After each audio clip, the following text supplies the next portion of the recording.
है कि सोमवार की अगर प्रदोष पड़ती है, बहुत ध्यान से सुनना महाराज, सोमवार की प्रदोष पड़ती है तो शंकर भगवान कैलाश पर निवास करते हैं।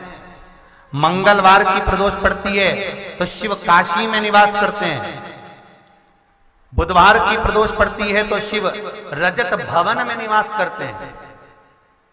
गुरुवार की प्रदोष पड़ती है तो शिव गंगा के स्थल पर निवास करते हैं। शुक्रवार की अगर प्रदोष पड़ती है तो शिव नीलकंठ पर विराजमान होते हैं। शनिवार की अगर प्रदोष पड़ती है तो शिव शमी के वृक्ष के नीचे रहते हैं। और रविवार की जब प्रदोष पड़ती है तो शिव बेलपत्र के पेड़ के नीचे निवास करते हैं। महाराज, ये एकादशी शंकर से कह रही है कि आपका स्थान ये नहीं कि आप कैलाश पर मिले, उस वार को, उस तिथि के दिन, उस अनुकूल।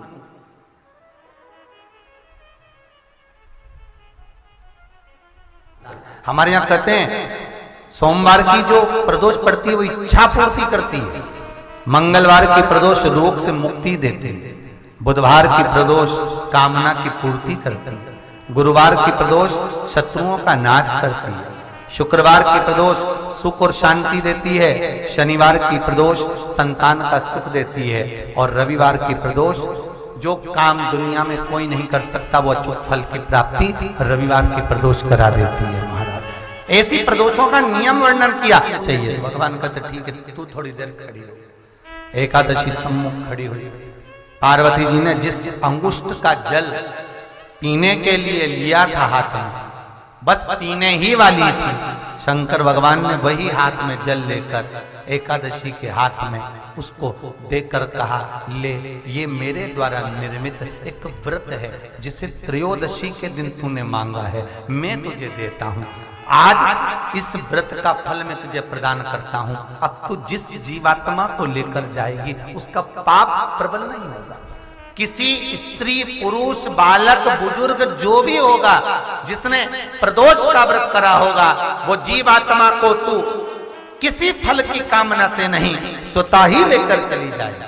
उसमें कोई कामना नहीं है। बन सके जीवन में 11 प्रदोष या 26 प्रदोष करने के बाद आप उसका उद्यापन कर विराम भी दे सकते।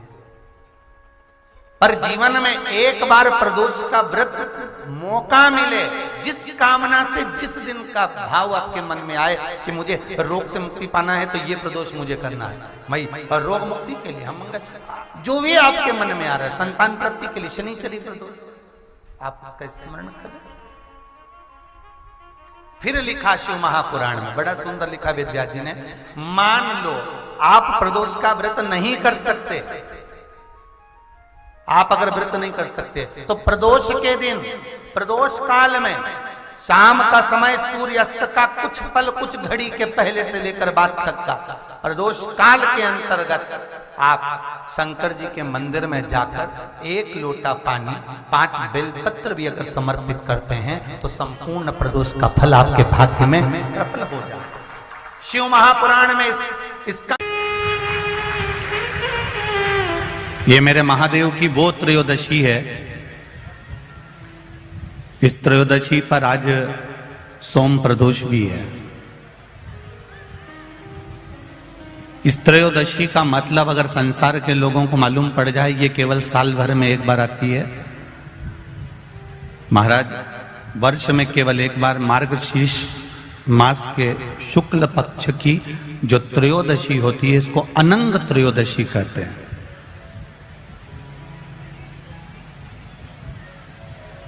इस त्रयोदशी का महत्व,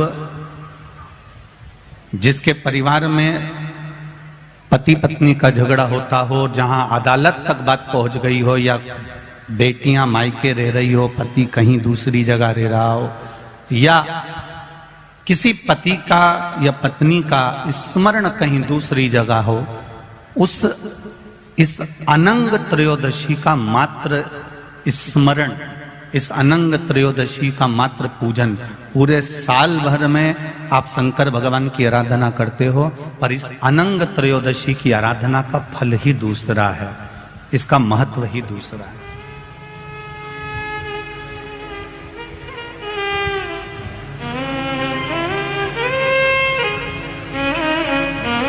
अनंग त्रयोदशी, जिस दिन केवल भगवान शंकर के शिवलिंग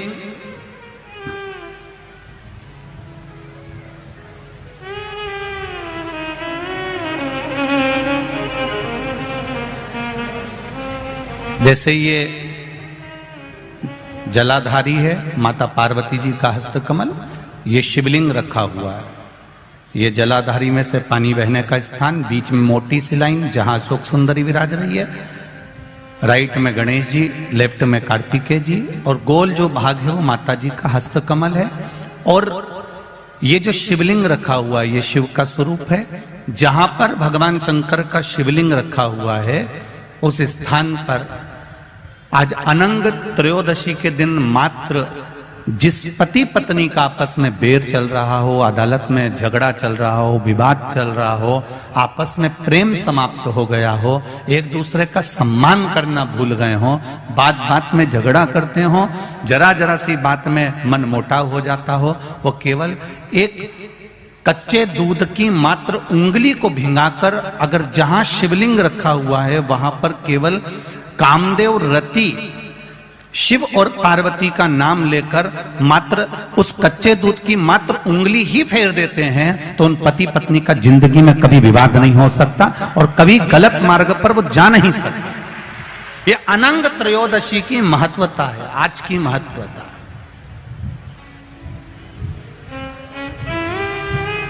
केवल साल भर में एक दिन होता है जिस दिन भगवान अपने साड़ू भाई के साथ पूजाते हैं। केवल साल भर में एक दिन होता है जिस दिन महादेव कामदेव के साथ पूजाते हैं।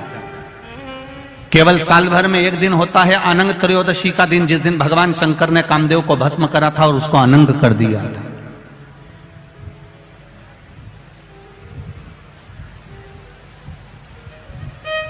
और आज पूरे राष्ट्रवासियों को तो बड़ा प्रसन्नता का विषय है कि आपको अनंग त्रयोदशी के साथ में आज सोम प्रदोष का भी आनंद प्राप्त हुआ है। ये शिव की कृपा है, ये उसकी उदारता, ये उसकी करुणा। अनंग त्रयोदशी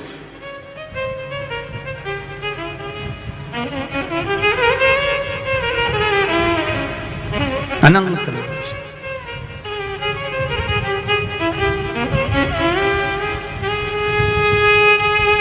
आज के दिन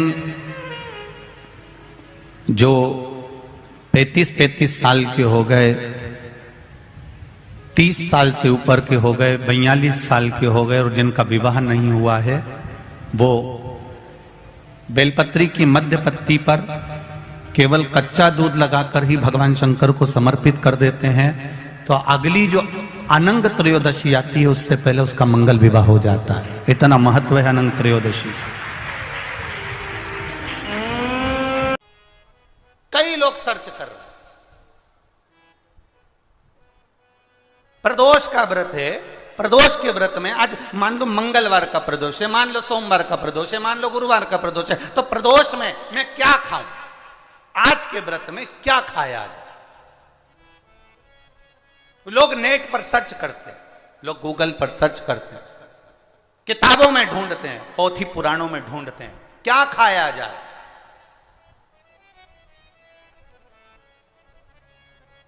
हम क्या खाएं जिससे भगवान हमारे व्रत को स्वीकार करे और हमारे व्रत को स्वीकार करे और हमें दर्शन दे। हम क्या खाएं?